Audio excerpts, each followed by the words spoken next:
What's up, guys? Welcome back to the channel. And as you know, Daredevil Born Again episode 3 has just released last night at the time of recording this video. So I just wanted to do a quick recap and go over some of the little Easter eggs that I noticed in this episode. So sit back, relax, and we're going to go over this episode. By the way, this is your warning for spoilers. There are spoilers for Daredevil Born Again episode 3 in this. So let's get straight into it. So basically the episode opens up, this episode is basically all about the trial of Hector Ayala, by the way. So it opens up with a really interesting scene with Matt visiting Hector in prison. And Hector basically tells Matt about Puerto Rico, where he's from. And as we do know, the White Tiger is one of Marvel's first Latino superheroes that have shown up in the MCU. So he talks about this frog, the Koki, which has a really distinct whistle to it. And he just kind of talks about how tourists hate the frog because of the whistling, but Hector really likes it, and it really brings him a lot of meaning. And we see Hector kind of wanting to go back to Puerto Rico, and it's really just heartwarming scene between them. But yeah, keep that in mind, keep the Koki in mind, as it kind of shows up later on in the episode. But next scene, we get a big scene of this fat ass Wilson Fisk eating as usual. But really, it's him and Vanessa, and you can clearly see there's tension between them, as we've seen from the first 2 episodes, where Vanessa wants to keep the criminal empire running, but Big Willie here just wants to be a fat ass and just keep eating, you know. But yeah, all jokes aside here, Wilson Fisk thinks that he's above these like childish things, and he wants Vanessa to stop beating on people, you know. But we see there's a lot of tension between them as they're sitting on opposite sides of the dining table. And we get a shot of Fisk's bloody knuckles, which we saw in the second episode. But if Fisk is this changed man, you know, who is he beating on? Why is his knuckles bloody? So we'll probably find out in the future who he's doing that to. But we could then get a shot of Matt washing his bloody knuckles, you know, because we saw Matt beat on those 2 cops, in the last episode. So he actually gets confronted by one of the cops in the courtroom, or in the courtroom bathroom, where the cop is like, "So you're a blind lawyer who can fight? Huh, that's kind of sus."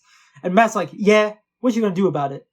And then we see that cop testifying in court against Hector Ayala, and Matt is kind of just like trolling this guy. Matt is absolutely trolling this guy. He's like, "So where'd you get those bruises from?" Which we do know Matt did to him. And Matt then talks about his key witness. Matt knows he's got him. He asks him about Nicky Torres. And he's like, "You ever met a man named Nicky Torres, a police informant?" And he's like, "Nah, I've never seen him. I don't know this man." And Matt knows he's got this guy in the bag. So then we get a shot of Cherry, Matt's private investigator friend, going to the warehouse that they're stashing Nicky Torres in. And on the walls, on the streets next to the warehouse, we see Punisher logos with a giant trigger. And this entire episode is full of Punisher teases. So it's kind of interesting to see what Frank actually thinks about this, where they're kind of using his name to do evil things. I know Frank is not happy about this one. But yeah, we go back to the court case, and Matt knows that he's got this cop in the bag. He's talking about Nicky Torres. He's like, "Yeah, this guy Nicky Torres, you know, and this guy's a police informant." So we know that, and then we see that these cops who are watching the trial, Matt overhears one of them, and he's like, "Torres cannot make it to the stand." And this cop on his neck has a Punisher tattoo, which is similar to that cop who's on the stand right now, Punisher tattoo on his wrist.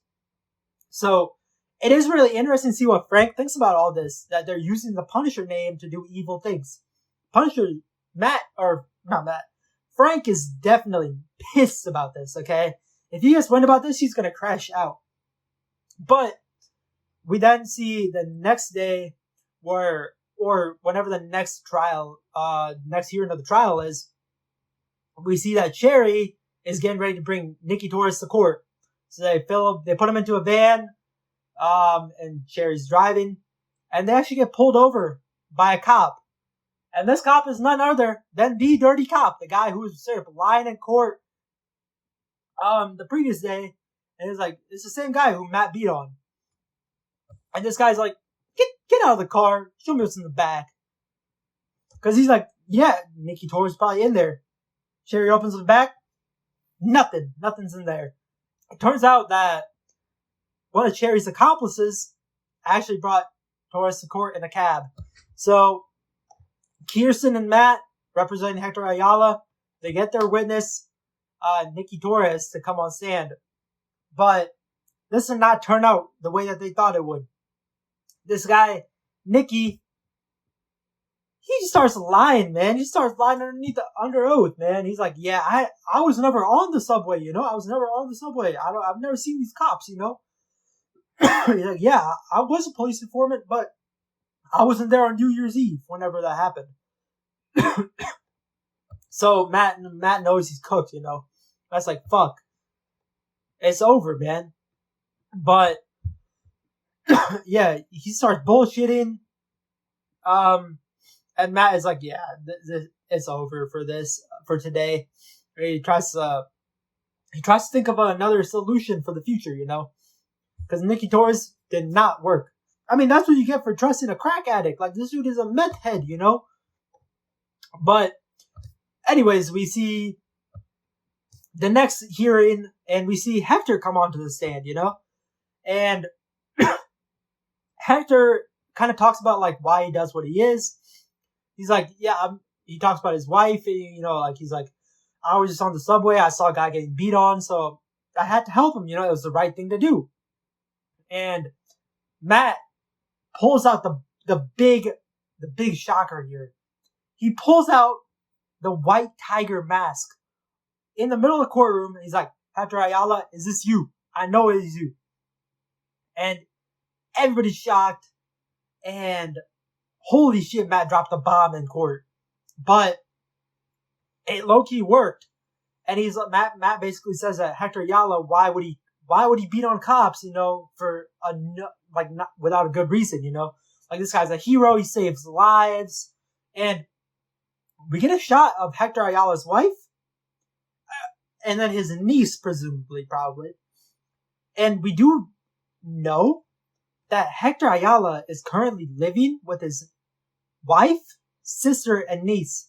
And keep that in mind, because let's go on. In the comics, I think his niece is Angela Del Toro, who is another version of the White Tiger. But the real thing is, Hector Ayala's sister is Ava Ayala, who is probably the most well-known version of the White Tiger. And I think that this is huge for the future of Marvel, especially. So, we're going to talk more about this later on in the episode. But let's move on. And we see Hector and Matt have a really, like, one-on-one conversation where he's kind of like, you know, Matt, bro, like, I would have really appreciated it if you told me that you were going to do this. If you're going to expose the White Tiger out to the public. And Matt's like, yeah, man, I'm sorry, but I had no other play. And he's like, if you go through the court case, you can't ever be White Tiger anymore, you know, because of the new mayor, Wilson Fisk, you know. He's like, no vigilantes. But Hector tells him that he's like, the White Tiger isn't something I can drop, you know. He's like, it's a part of me that it's actually like a part of me, like I can't let go of it. And we know Matt has had the same struggles throughout the entire Daredevil show in the Netflix one. But yeah, we can see Matt's internal struggle throughout that entire scene, and he kind of tells him that he might not need a mask to help be able to save others. But the next part of the trial we see that there are statements. It's a really heartwarming scene where we get statements from people that Hector Ayala, the White Tiger, is saved on the streets. We see statements from random people, and we actually get a bunch of statements from cops. And the cops are like, yeah, Hector Ayala saved me. They helped me out here and there. There's multiple different cops that are named. But one of the bigger Easter eggs here is that Matt Murdock mentions Officer Morales. And at first I was like, is this a Miles Morales reference, Because, his dad, Jefferson Davis, is actually a cop. He's a police chief, But this could actually be a Miles Morales reference, I know that Marvel doesn't really have the rights to Spider-Man characters, So they can't actually just name drop Jefferson Davis or Jefferson Morales, But in the comics, Jefferson Davis does actually change his name to Jefferson Morales sometimes. So this could be more like a subtle hint, but Miles Morales, I think in the future, we are definitely going to see Miles Morales and hopefully Tom Holland Spider-Man kind of link up, So subtle hint, I'm loving it. But yeah, after that, we get a shot of Matt going into the empty courthouse after the day ends, and it's kind of like it shows like a kind of parallel between him going to church and him going to court, where the court is kind of like his temple, and you would see him fidgeting with that broken Daredevil horn from the first episode. So there's a conflict within him on whether he actually wants to still be Daredevil. Like, he hasn't been Daredevil for over a year, but there's still conflict in him. He still wants to do this. Like, Hector Ayala kind of left an imprint on him, But then next day we get, on the day of the verdict, we get a big decision on what happened to Hector Ayala. And we find out that Hector Ayala is found not guilty.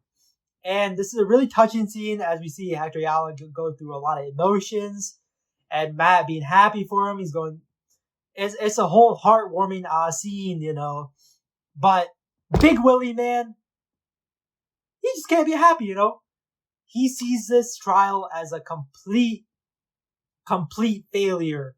He's not happy that a vigilante has gotten off the hook, And he makes a call to actually bring on BB Urich to the office to go talk to her. And meanwhile, we get a really kind of like a heartwarming scene, of Heather and Matt celebrating the victory, and they toast it to Foggy, Like, I'm so hurt at the fact that Foggy's no longer with us, man. So don't do us like this, man.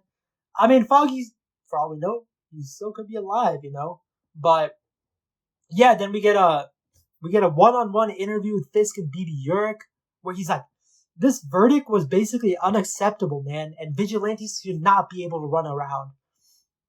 And then as he's talking, we get a shot of Hector Ayala putting on the White Tiger cowl, and he's going out to save the streets again. And he hears a yell in the distance, and he goes over. And I was not expecting this. A guy just comes up to him, boom, caps him in the head. Some motherfucker just shoots him. Like, what? Hector, no. And we see the guy come out of the shadows, and he has a breastplate with the Punisher logo. The Punisher logo. Now, no way is this Frank. No way is this Frank Castle. This is not the Punisher. This is not the Punisher. Like, this goes to against everything that Punisher kind of stands for, Like, why would he go out and just shoot a random vigilante? Frank only goes after bad guys. Hector Ayala is not a bad guy. So my theory is that these are actually the same cops that we saw earlier, type like kind of stuff, where they're all like the Punisher fanboys, using his name for bad things. But whenever Frank gets wind of this, man, he is going crazy, dude. He's going all out. Ah, I liked it type shit, you know. He's gonna start going ham on these cops, you know. And this has actually happened before in the comics. These fanboys have been glazing Punisher, you know. And in the comics, Frank actually crashed out over them. And also, we do have there are different comics where Wilson Fisk has used the Punisher name to move on his own agenda against vigilantes. And Frank is still not happy about that, of course, we know. But yeah, I really don't think that that's a Punisher, and that's where the episode ends of course, with Hector Ayala's death. But that could really kind of push for Ava Ayala to maybe become the next White Tiger. So we could definitely see Ava Ayala in the future. But I really doubt that it was Frank Castle that killed him. I do think that we'll see Frank Castle probably in the next episode, as Daredevil will probably go and try to find him. And on a side note also, the credits roll and we do hear the Koki, which I talked about earlier in the episode, the frog that Hector Ayala was talking. That had me in shambles, bro. Like that death had me in shock. But everything aside, rest in peace to the actor of the White Tiger, Hector Ayala's actor, Camar de los Reyes. Prayers out to you, man. God bless your family. And yeah, I'll just end the episode off there. Thank you so much for watching. And we'll see you next week for episode 4. I think episode 4 and 5 come out next week. So I'll see you guys there with a recap and Easter eggs. But thank you so much for watching. We'll see you in the next episode.